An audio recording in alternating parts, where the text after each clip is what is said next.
Offer, কম্বল নিয়ে যাও মাত্র এক পিস 100 টাকা। তাড়াতাড়ি নিয়ে যাও, শেষ হলে আর পাবা না। এরকম সুযোগ দুইবার আসবে না। কে কে আসো ভাই ও বোনেরা, তাড়াতাড়ি এসো, যজ্ঞর কম্বল কিনে নিয়ে যাও মাত্র 100 টাকা। অফার অফার, মাত্র 100 টাকা, শীতের অফার। মা মা, রাস্তায় দেখে আসলাম যজ্ঞ আঙ্কেল কি সুন্দর সুন্দর কম্বল মাত্র 100 টাকা করে বিক্রি করতেছে। মা বলিস কি রে মামুনি, কম্বল 100 টাকা করে বিক্রি করতেছে?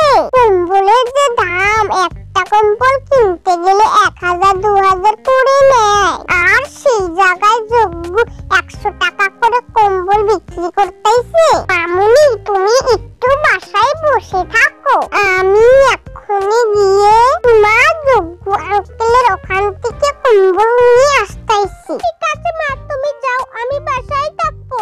যজ্ঞ ভাই শুনলাম নাকি তুমি 100 টাকা করে কম্বল বিক্রি করতেছো? টুনি বল, তুমি ঠিকই শুনেছো। কম্বল লাগবে নাকি বলো? তাহলে আমাকে 2 পিস কম্বল দাও। কে লালু, শুনলাম গ্রামে যজ্ঞ কাক নাকি 100 টাকা করে কম্বল বিক্রি করতেছে, তুই কিছু শুনেছিস?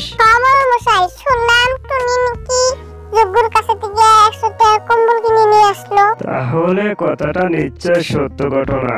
ঠিক আছে লালু, তুই থাক, আমি চলে গেলাম। ঠিক আছে মোড়ল মশাই, যান। এই কথা মিসকা ভাইকে বলতে হবে, মিসকা ভাই কম্বল চুরি হয়েছে।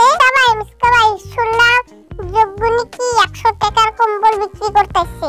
যজ্ঞ কম্বল কোথায় পেল? পুলিশ কি লালু, নিশ্চয় এইটা যজ্ঞর কাজ। যজ্ঞ ছাড়া আমার কম্বল কেউ চুরি করতে পারে না। লালু এক কাজ করি, চল যজ্ঞকে ধরে ওর হাড় মাংস আলাদা করে কাবাব বানিয়ে খাবো। বাইরে বলছি, ওকে আমি ছাড়বো না। যাক, কম্বলগুলা বিক্রি করে শেষ করে ফেললাম। এখন না থাকবে বাস, না থাকবে বাঁশুরি। এখন এক কাজ করি, এখান থেকে পালাই। লালু এখানে